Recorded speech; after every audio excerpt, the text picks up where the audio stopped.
right, welcome back to another episode of 2X, the podcast where I share specific actionable insights that will help you grow your business twice as fast. This is a bonus episode I wanted to throw in on the topic of HR and team management, because there are a few concepts that I skimmed over previously that I didn't get to elaborate on, and some really, really great examples that I think will help you better understand both team delegation and also how to build up the organizational rhythm that you have within your team. So the first one I want to talk about is actually a concept that I came across that was introduced by Molly Graham. I think I've quoted her in one of my previous episodes. She used to work at Google and Facebook and now Quip. And the way that she talks about delegation, I think, is very, very interesting. And it's actually written in a post by First Round Review. So the concept is the analogy is that as you think about scaling your team and also scaling your duties, one thing to kind of compare it to is as if you're thinking about task and delegation as if you're giving away your Legos. So if you play with Legos, you kind of understand, the fun of having Lego is that you can mix and match things, kind of explore how to do it on your own. So I would say if I try to break it down into some key commandments, number one, as you kind of delegate things, you don't want to be in a situation where you're lending your Legos to someone, right? If they get to play with it and then you want to take it back from them, then people don't like it. So obviously related to that, you don't want to end up taking something back. So ideally, this bleeds into point number two, which is you shouldn't be giving away your favorite Lego, right? And then point number three is neither do you want to give it away fully assembled. It's not much fun if you give someone a set of tasks and you tell them exactly how to do it because this is the perfect way of doing it, right? And that's no different than automating. You might as well get a robot to do it then. So it's not much fun. You want to give them some flexibility of being able to find their own way and kind of add their own level of customization. Neither do you want to throw it over the fence without any instructions. So obviously, the reverse of giving it away fully assembled is you don't want to make it absolutely ambiguous and have no boundaries at all. So having some constraints allows people to understand what they're working with and be a bit more creative as well. And then the last one is you also don't want to be ambiguous. And ambiguous here is not so much about how to assemble it, but more around, leaving your pieces on the ground, leaving your Lego set there and hoping that someone will pick it up. So generally, if you do that, then you'll get those drop balls where no one wants to be responsible for the item that you're trying to delegate. So I hope that helps you kind of think about the task and duties that you're delegating out to your team. The second concept that I want to share is kind of, I mentioned, building that organizational rhythm. So as you work with a team, more important than ever compared to working by yourself, you'll need to start to create some sense of momentum. And momentum is the keyword here because what I normally find, especially in team and dynamic environments, is if you're working on the same thing and you don't feel like you're making progress, then this is where people easily get demotivated and they feel like they're losing their quote-unquote mojo, or they feel like they're in a slump, right? So how do you build up that organizational rhythm? So this is through a combination of a few different things. So one is goal setting and objective setting. Having those meetings, meetings, I generally hesitate to jump to it because meetings, if not done correctly, are a big time suck and waste a lot of time. So you want to make sure that the meetings that you have are productive and they're meaningful. And then related to that, reporting, and lastly, looking at performance management as well. So the framework that I really love kind of applying is the OKR framework. So if you haven't heard of OKRs, basically it stands for objectives and key results. So what is interesting here, and this is a podcast, so it's a bit harder to visualize, but what I like about the OKR framework is it helps you understand how the initiatives and activities that you're working on relate and tie back into both departmental objectives, but not only that, higher level company objectives, and also feeding into greater than that kind of your ultimate mission or vision for your company. So you can quickly Google search OKRs and you can see a map of the hierarchy of OKRs and what it looks like. But I'll kind of try to walk you through it as best as I can in audio so that you can kind of imagine what it looks like. So it's kind of like a pyramid. Imagine at the top, you have your company mission. So that's your ultimate objective. You might say that, oh, for example, we want to, let's say, reduce plastic pollution in the ocean. And what is a company objective to that? So you might say, okay, in order to reduce plastic pollution in the ocean, what we are going to try to do is, based on our company, in this context, maybe we are, let's say, a zero packaging grocery store. And a specific company objective may be to, let's say, hit a certain volume of sales for this year. Because sales is also reflective of amount of plastic diverted from the landfills, right? Because obviously in your situation, that's your unique selling point and that's how you're actually serving your mission. And then you may have group specific objectives under different departments. You may have, let's say, a customer service department, let's say supply chain management department. You may have, your customer service and sales department, maybe even a marketing department as well. Each of them can have very specific objectives. So for example, with supply chain, let's say for them, they may focus on sourcing new products that are sustainable, that are in demand they may have very specific goals in and around like metrics to set for that. And we'll talk about that in a second. But let's say for marketing on the other side of the picture, maybe it may be to expand the target audience to include, let's say, these type of people in this neighborhood. Let's say you have a customer service objective where it might be to increase repeat purchases to a certain level, right?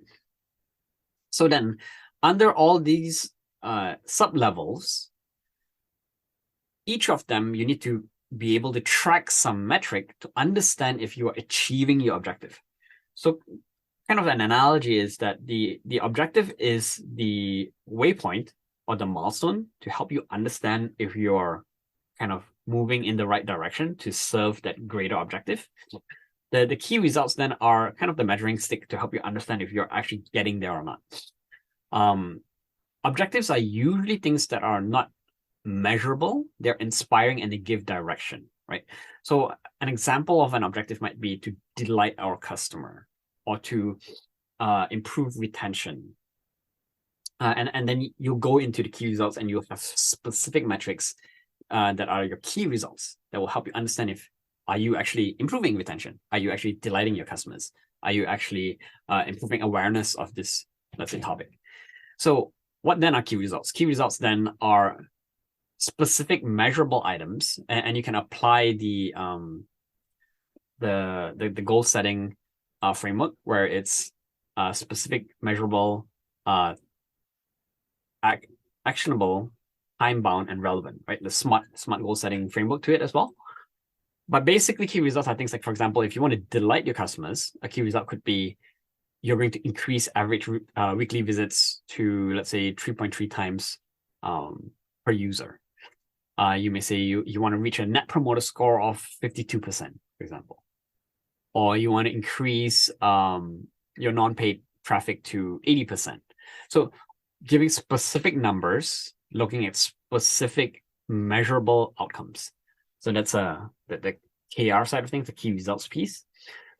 Other things that you want to bear in mind in and around OKR and goal setting is that the OKR framework itself doesn't usually outline deadlines, priority, accountability, and obstacles. So make sure you tie all of those in. So apply the SMART goal setting framework: specific, measurable, attainable, relevant, and time bound. And also on top of that, also consider what are the deadlines, what's of priority for you, who's accountable to it, and what are some potential risk, obstacles, and kind of things that you have to get out of the way in order to facilitate it, right? So if you start to apply that, then it should give you some clarity around what initiatives you can try. And it'll also allow you to measure if it's working. And if not, it'll allow you to shift your strategy such that you say, okay, we tried this. This did not help us increase the key results that we were looking for. So we'll try a different initiative, right? So you can start to experiment and try different campaigns. In and around setting that specific number or the key results to measure, if you are finding yourself in a situation where your team is starting to quote unquote lose momentum, then one recommendation is to actually lower the bar. And what do I mean by lower the bar here is mostly in and around giving the team a sense of winning. Because if you set targets that are too high or too difficult to accomplish, it can actually demotivate people. So one example is IBM would actually deliberately set low sales targets so that their sales reps would not feel the kind of fear and hesitancy around picking up the phone to make a call. So you may want to deliberately adjust your goals depending on timing, depending on the team, depending on how the company is doing, in order to give people that sense of momentum so that they feel like they're winning. And even if you're, let's say, in a situation where you're, let's say, not able to be flexible around specific revenue targets because there are obviously budgeting concerns and requirements for the organization, then you can also find and build momentum in other ways as well. So not only through sales, maybe it's through community growth, through a sense of achievement through activities and events. So you can be creative with things, right? So think about how you can explore some of these different things, maybe even through R&D or product development, so that people feel a bit more productive and they get a bit more motivated. So yeah, I hope this helps. I think it gives you some ideas in and around how to both think about how you delegate your task and duties, but also how to keep your team motivating. Oh, I mentioned another one about meetings. I'm by no means a meeting expert, but here are some things that I've learned personally, both through running big group related team meetings and also personal meetings with my own team as well. Number one, what I try to do with team meetings is obviously you need to have a clear agenda going into every meeting. In terms of timing and frequency, that is entirely up to you and your organization. But generally, what I find is healthy is a quick daily stand-up, no more than 15 minutes. If you can't even afford that, then at least at a very minimum, I like the bi-weekly format. So bi-weekly being at the start of the week, you set certain goals. And at the end of the week, you follow up on progress on the goals. And also, I don't remember who had this framework, but there was an organization that I know of that they call it Firefighting Fridays. So basically on Fridays, they bring up all of the big issues, all of the big things that might happen and go wrong over the weekend. And they take the time to address those concerns, roadblocks, obstacles, those kind of things. So at least on a bi-weekly basis. And then on a monthly basis, you can have those more goal setting and kind of team orientation related meetings. So have a clear agenda going into it. It helps to also open up the meeting to have and warm everyone up by getting them to share about something, whether it's personal or related to your product, so that people get comfortable speaking. You can also make it a place where people are authentic and feel safe by exposing yourself first and foremost, to give the signal that it's okay to be vulnerable, right? So you can talk about some of your own projects, some of your own concerns, doubts, roadblocks, those kind of things, and that will make it a lot easier for your team to speak about their issues as well. The other thing is to be mindful about balancing the voices. So what you want to think about is that there will be some people who are naturally more inclined to speak, and there are some people who are naturally shy and they are not inclined to share. So making sure that you deliberately call people out and ask them to speak up if they're typically the kind of person who doesn't normally speak up. And you can also design it into the flow of the meeting itself, right? So instead of just simply asking for opinions, maybe you might say, okay, we'll have 5 minutes where everyone will go around the table and they'll share something quick about it. So explore different ways that you can kind of restructure your meetings. There's no one perfect way for any organization. Some other tips that I find helpful are sending that agenda that I mentioned ahead of time with a list of questions, popular questions. And then you can even get people to upvote questions ahead of time or add to that working document so that people can see what others are asking about. And then if they can bump it up in voting, then you can address the main questions, even if you don't have a lot of time. And they can kind of voice their sentiment on the different ideas as well. So yeah, I hope this is helpful. Generally, I think this is pretty much it on the topic of HR, and tune in for the next episode.